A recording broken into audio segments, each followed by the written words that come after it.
Hey y'all, it's Lolo at K9 Kung Fu. Badass acne, bonded on. And today I'm here to follow up on Collargate. One of the most disheartening things was seeing Hassan Piker fans want to defend Hassan Piker so much that they were telling me that I was brainwashed. That's really sad. And I don't make this video like, yay. Make this video like, man, I'm terrified of this man now. I am continuously terrified about people's ability to lie fluently. And my thing is, he lied that convincingly on live stream about something that I know intrinsically. I can't even be around a person like that, because what else are they lying about? It's really unfortunate. And yes, we can blame the trainer, but to some degree setting him up for that, like the dog is being set up for failure and the human's being set up for failure. But the doubling down is really genuinely terrifying to me. And so, to give you an understanding, people that are actually trained on these tools by professionals are often taught not to use vibrate at all. It's not worth it. One, if your dog finds it aversive, it's always going to find it super adversive. It's going to be too much. And if it's too much, you can't bring it down. And if it's too little, you can't shoot it up.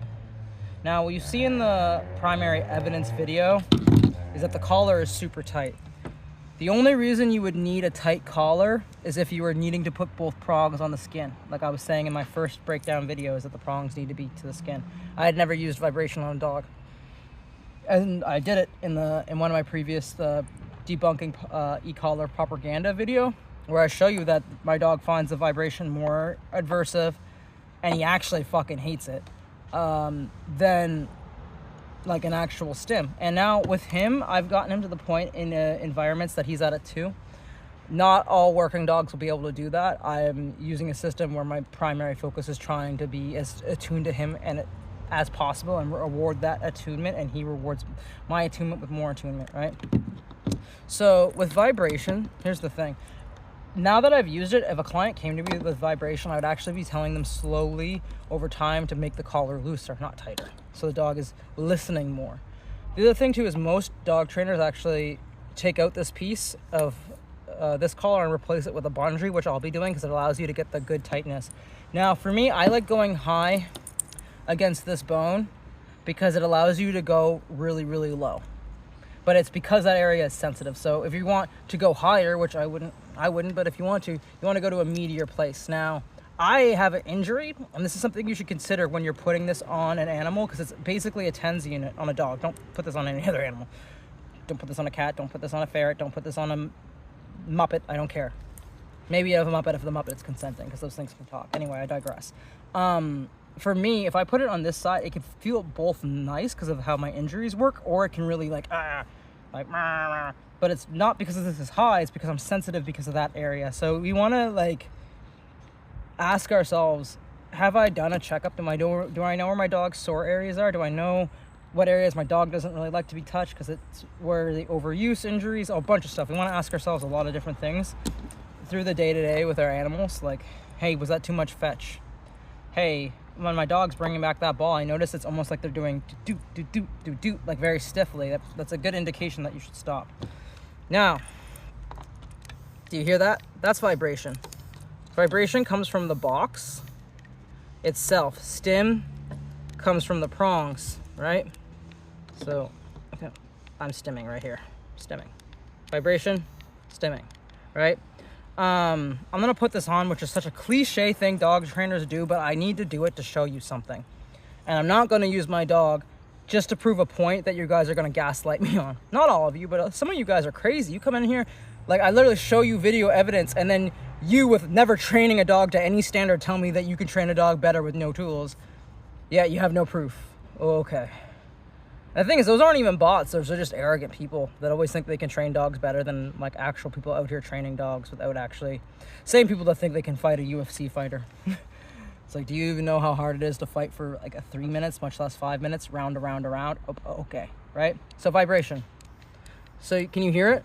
Look at my acne. Look at it. But you can probably hear it, right? Stim. Now, I'm a huge not fan of stim. Like, it would stop me from doing a lot of things. So iron working level is at a 4. I don't know if you can see it. My working level is at a 4. Where I can just kind of feel it.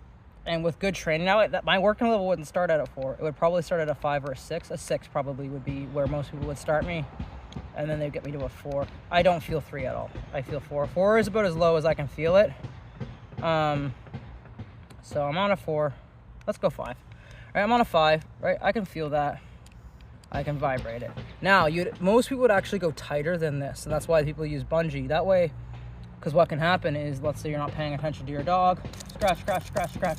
Now, this is tight enough that it's not falling off. So I can still feel stim with a scratch, with vibration. Now, and this is where I'm calling bullshit on that not being a page-only model, and that the dog has never been exposed to stim.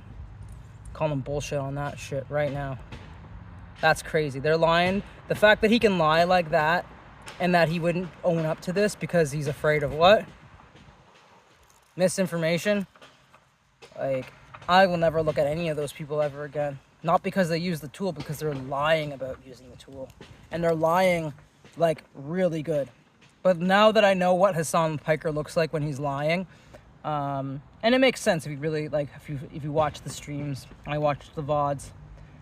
Yeah, I know what he looks like now when he's lying. So I can still feel vibration. I can still feel stim. So if we go looser, like, let's go here. So it's just basically hanging. So let's go the way that most people recommend, right? The 2 fingers in between. This sucks, man. I can't believe they lied to us. Lied to everyone, straight on.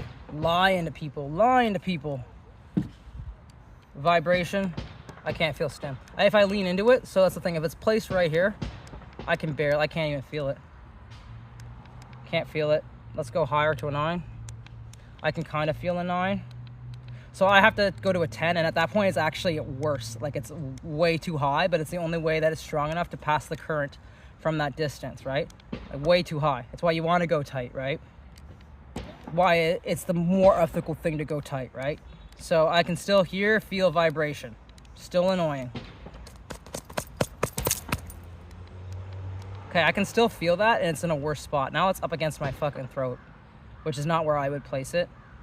And sometimes it does get there, right?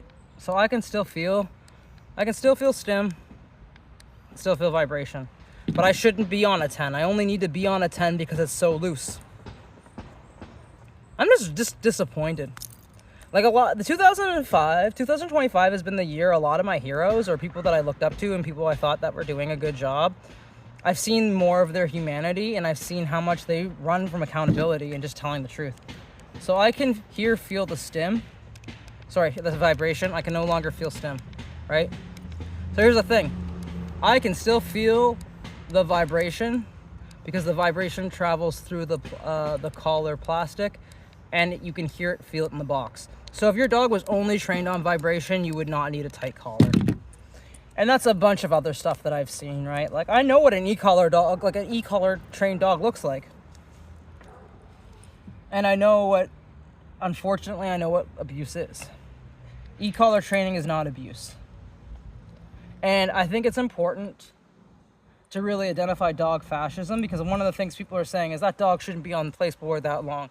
The dog's only on placeboard because the training plan given to the dog owner was one that reinforced his need for control and his need for perception control. And it backfired, which I would be able to tell a client. But for me, you would be fired as a student / client of mine if you were still stuck there, because I wouldn't have taught you to go there. And if you're spending that much time with your dog, you have the ability to. But the more important thing is no human being should have to stream for 8 hours to feel like that's what they have to do. Like, people shouldn't have to work like that. That's crazy. The entire society is messed up, and this is just a microcosm of a huge, just toxic macrocosm. But for me personally, my issue is how easily he was able to lie. Have a good day, folks. Peace.